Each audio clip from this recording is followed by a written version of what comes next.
Hello, guys. It's me, Li Bassmaster, with. Star Fox, and today we're gonna talk about the Lavochkins throughout World War II, how they developed, how they evolved, and how they compete against German planes. So, the Lavochkin fighters, the Lag 3, the LA 5, the LA 7, and later the LA 9 and 11, were developed by a man named Sivian Lavochkin, who was born in a Jewish family of teachers in Smolensk and was enlisted in the Red Army in 1918. His first notable design was the Lag 3 fighter, which name should tell you its performance. It was known for being too heavy for its engine, which is why it had a rather poor performance. However, it made a very good base for later plane designs, especially with new aerodynamical technologies it invented, such as self-extending slats, which were also known for being used in the 109. But the Lag 3 was the first Russian plane to ever use that technology, and Lavochkin kept that design for the entire rest of the war, and you know, with that allowed their planes to get a very good stall speed in, which is like one of the advantages the Lag 3, the LA5, and the LA7 had. But yeah, we're gonna talk about Uh, the aircraft's performance a little bit later and cover it a little the more.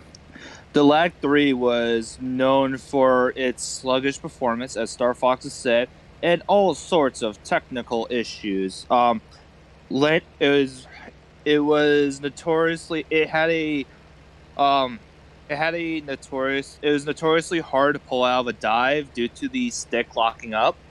It had poor hydraulic systems. The landing gear wouldn't pull up properly. The oil would overheat. So many problems with the plane, and there's a reason why the pilots hated these things. And these planes were good. They were all right when facing. They were all right in the times they were introduced, but they were nowhere near as good as the Yak One or the MiG 3. So So, the Russian government told Lavochkin, "You either build yaks, or we're not going to buy anything from you guys again." And Lavochkin convinced the Russians, say, "Oh, I'm going to build. If I work on the Lag 3 and make it a good design, will you guys buy it?" And the Soviets said, "Sure." And so what he did was he completely changed the engine into a Shivstov SH-82 radial engine. He shortened the fuselage a little bit. He swapped the armament to two 20 millimeter Shivaks, and he made arguably one of the best planes of World War II. what was notable, especially about the LA5's engine, is that it was remarkably similar to the BMW 801D used by the 190 FW190A3, which was also used at the time and faced the LA5 on the eastern front. They both the BMW 801D and the radial engine used in the LA5 had 14 cylinders and provided 1,700 horsepower at max. The They both had two-gear superchargers. However, the critical altitude for the BMW 801 was just a little bit higher than the critical altitude of the LA5's engine. However, the difference was not big enough to really make a difference. outplay. Yeah, to really outplay the LA5 at higher altitude. Like Yeah. 190 couldn't just climb away from an LA5 like a 109 was able to. So that's why the 190 was overall inferior to the LA5, which is actually one of the which is what the LA5 really excelled at, facing off against 190s, because like the lag free made a solid base for the LA5's development. And one thing they kept were the self-extending slats.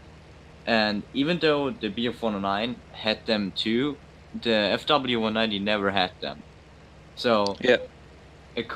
additionally to the already lower wing loading of the LA5, the stall speed of the LA5 was further reduced by the self-extending slats, which made the corner speed of the LA5 a lot slower than the corner speed of the 190.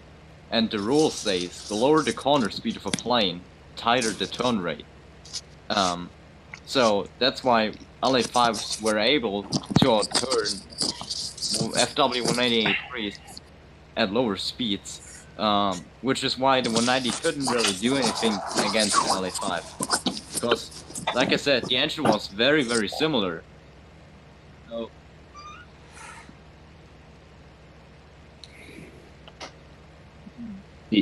Yes. So, sorry if I was raging for a moment. My mom decided to interrupt me. Sorry. I don't feel like going to the basement because background noises.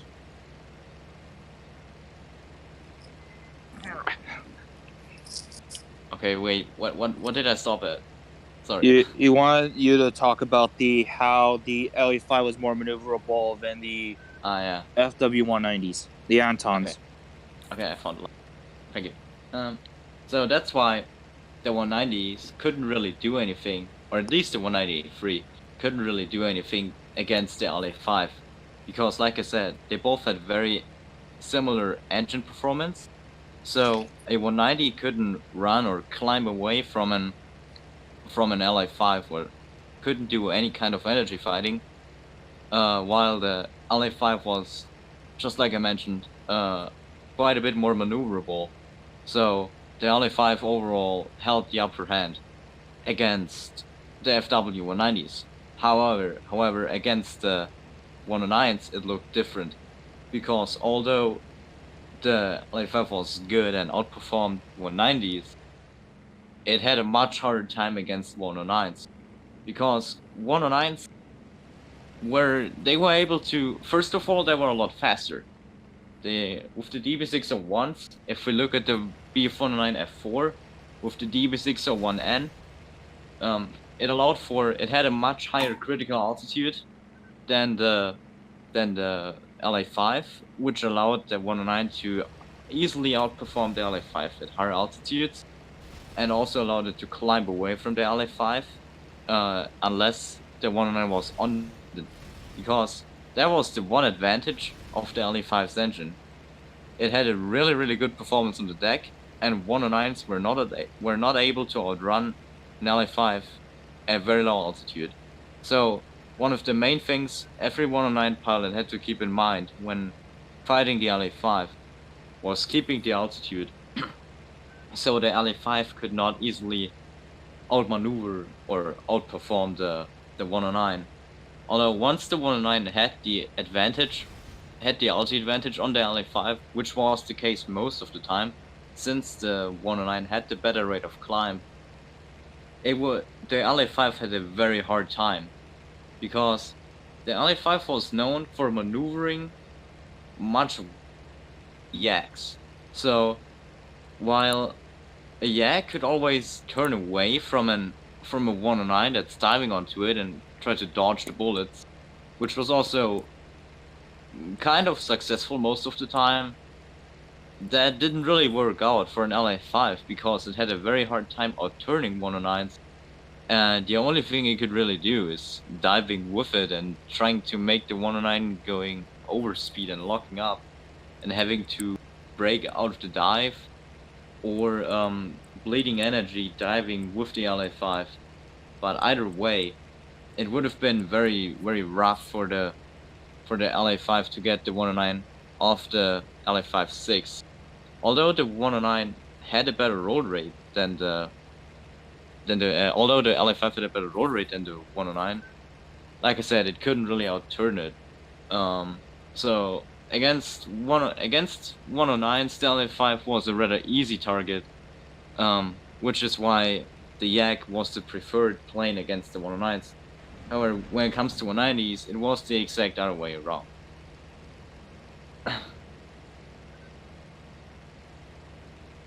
Yo, Bronze, do you want to say anything about?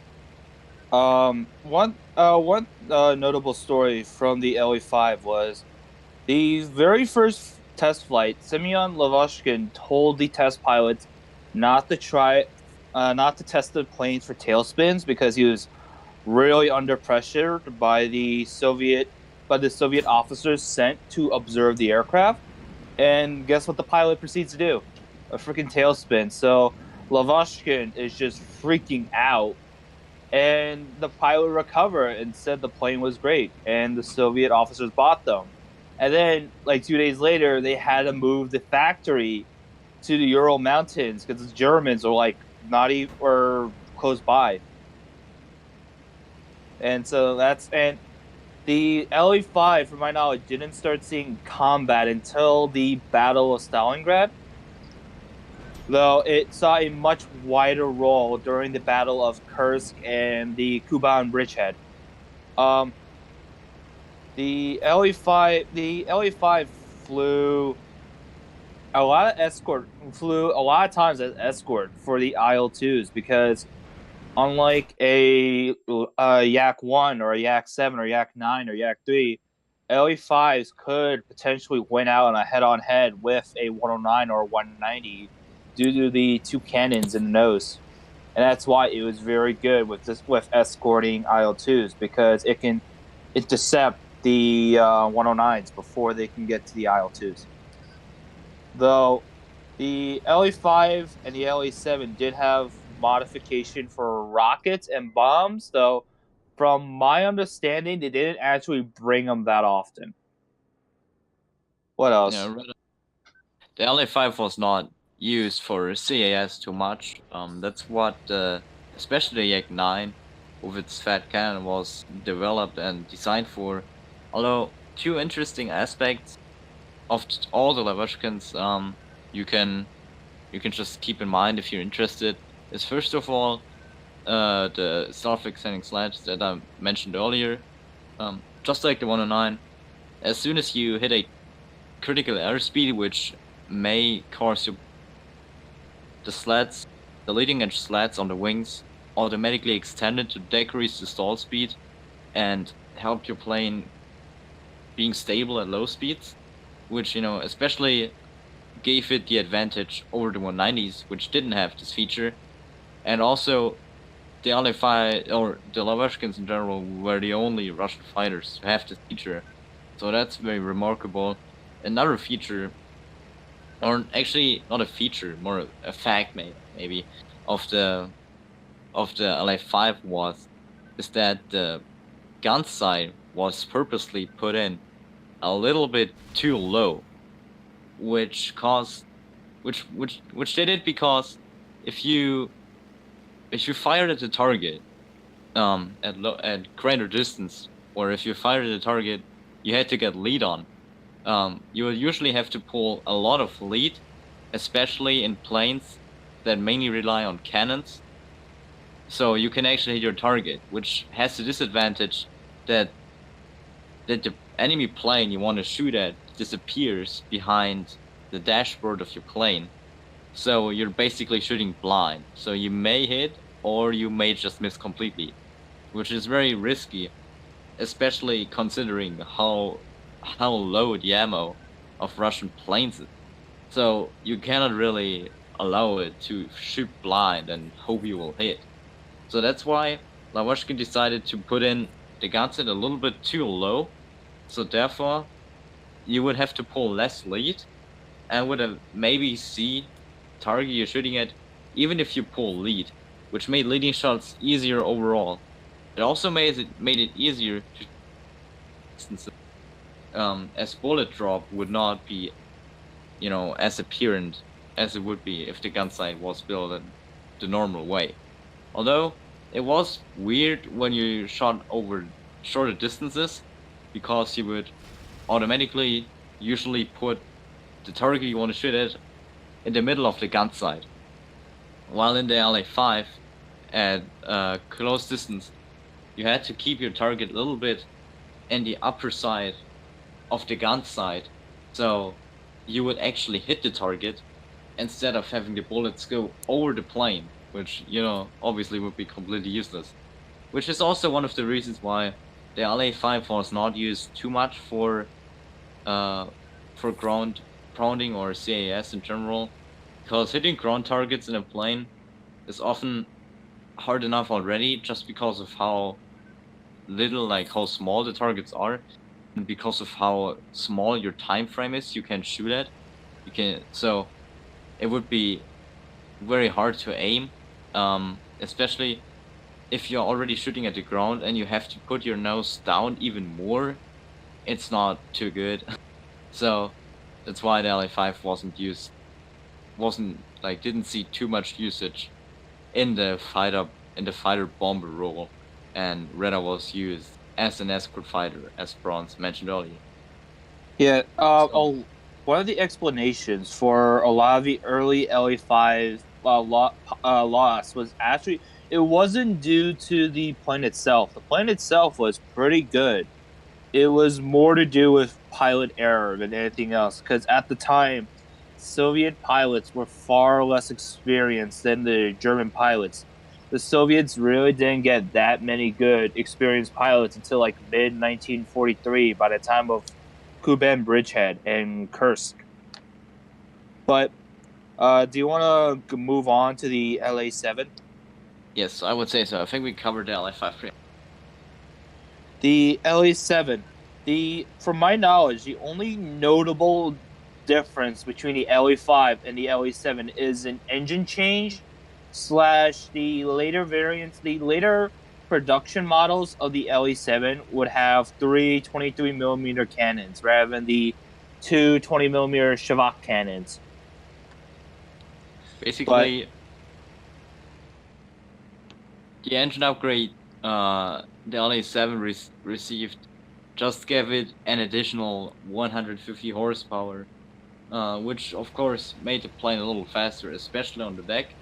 However, the LA7 still couldn't compete with German planes above 3 to 4 kilometers, and it, like 150 horsepower, as you can imagine, it doesn't make too much of a difference. So it was not like the 109s were not able to outclimb the LA7 anymore. So the 109 still had the upper hand on the LA7. If it was not even easier for the 109s to kill the LA7, because a stronger engine obviously also means that the engine is heavier. So the plane was a little bit more nose heavy and more heavy in general, which decreased the not too good maneuverability even more. So it was even easier for 109s to turn with LA7s. And like I said, the speed upgrade wasn't too big. So overall, I would say the LA5 was even better than the LA7 just because of the how at, small of an upgrade it was. though at the same time though, the thing about people have to recognize is yes, the BF 109 had the far superior high altitude performance, but most of the aerial combat in the Eastern Front was well below 9,000 feet, or in your case, that would be 3,000 meters. And this was because the IL-2s were so important that all aerial combat revolved around them, and they were going to be flying down low. And This is one of the reasons why the Rush D-109 did struggle to fight them, even though technically they were the superior aircraft. The They just were fighting down at low altitudes where the Russians had the advantage.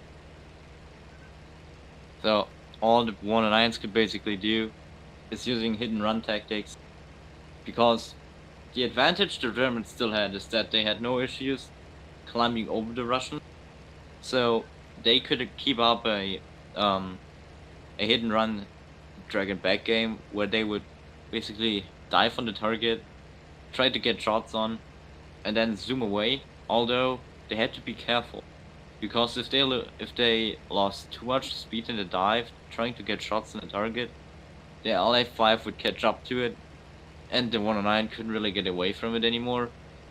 Although if the 109 kept its speed, it would always go faster than the LA5, so it was able to get away from the 109 and from the LA5. And if an LA5 just started climbing would have started climbing with a 109 for some stupid reason, it would have either stalled out and exposed itself very easy for the 109 that's climbing, or the 109's wingman would have came in and made it even easier and end the LA5's life even quicker. So yeah, the 109s could still play out its advantage, although they couldn't play it out as much as they could have if they were fighting at higher altitudes. And also, another problem was at this point the Germans were just losing pilots left, right, and center. The amount of pilots they had to, because the problem with Germany is they had to balance pilots between two different theaters. They had to balance planes between two different theaters with very different combat situations. In Western Europe, they had to shoot down high altitude bombers at what 300,000 feet. In Russia, they had to shoot down IL-2s at only 3,000 feet. Very different combat situations. And so that's another big problem the Germans had was, do they make an aircraft for low altitude fighting or do they make an aircraft for high altitude fighting? Because they couldn't do both because they lacked the resources and they also lacked the manpower. But I think now we should probably go over some of the LA notable LA5 and LA7 aces. And there's this one guy specifically who I want to talk about named Ivan Kozadub, aka the highest scoring Soviet ace of World War II and the highest Allied ace of World War II. He had got I'm hearing different numbers, but I heard he had gotten 57 kills. The guy was and alleged, and he also apparently shot down an ME-262 in the LA-7, which is pretty darn impressive. This guy was originally a flight instructor until 1943 during the Battle of Kursk, where he saw his first mission, and the first plane he shot down was a Stuka. The next few weeks, he started shooting down more Stukas, more IL-2. There's a famous quote from one of his wingmen where he said, "Behind the luck is behind the luck is the man. Behind lightning fast reactions, the man knew what he was doing, and all he had to do was press the trigger, and the enemy plane would go down in a furball." This was also the same Soviet pilot who shot down two American P-51s that were trying to attack him. The guy was freaking amazing. Is there anything else you want to say about him, Star Fox? I haven't done any research on him, so I can talk. And the thing I find it interesting, like how most the top Soviet aces preferred the P-39 over most Soviet aircraft, except him. He preferred the LA-7 over every other aircraft that he flew, and I find that interesting. Most of the top Soviet aces prefer the P-39 because of the 37 millimeter cannon in the nose, but he preferred the LA-7. There's this one. I remember hearing this one story from the Battle of Kursk where you had this one LA-5 pilot who shot down 9 Stukas in a day. Not during the battle, in a day. And later, and then in the last one, he rammed into it and it blew up. And then he later got shot, and then he got shot down by a 109. And he holds a record for the most aerial kills in a day for any Soviet pilot. And it was in an LA-5. So that's why the LA-5 is one of the most remarkable planes, especially if you look at the LA-5's history. Starting off with the plane that was far behind in the shadow of the Yak-1, but coming out on top at the end, being one of the most advanced Russian fighters ever built, and giving the Red Army and serving the Red Army a lot of kills. So that's why you all guys should be hyped for the LA5 to come out in WAD. We'll see how it performs there. If it's gonna overperform by a whole bunch, if it's gonna underperform by a whole bunch and gets outturned by 190s or some shit. So we should all be curious. Pictures of the LA5 and LA7 have already been released, so it can only be a matter of time until the update will appear in your app store. So stay tuned. I hope I see you guys in the next video. Yeah, I just want to bring up one more thing before we end the podcast. Was Okay. the LE5 was designed? One of the big success of the LE5 was it was designed to be flown by an inexperienced pilot. That's one thing the Russians were very good at, making planes where you don't need an experienced pilot to fly these things well. That's what made the Axe and the Lavochkin such great planes, and that's why these planes served throughout World War II. All other planes like the MiG-3, did not. And it's an amazing story because performance-wise, the LE5 was all right compared to the 109, the 190, which it would be facing, but it was just enough to give a new Soviet pilot, a chance, and that's what made it so great. Mm-hmm. So anyway, yeah. So I guess we'll be wrapping up the podcast here, and hit a like, click the subscribe button, and if you want more of these podcasts, then write it down in the comment section. What topic would you want to see next for what plane? We can do so many more planes. Okay, have a nice day. Already played on some. Yeah, have a nice day. LA Bassmaster out.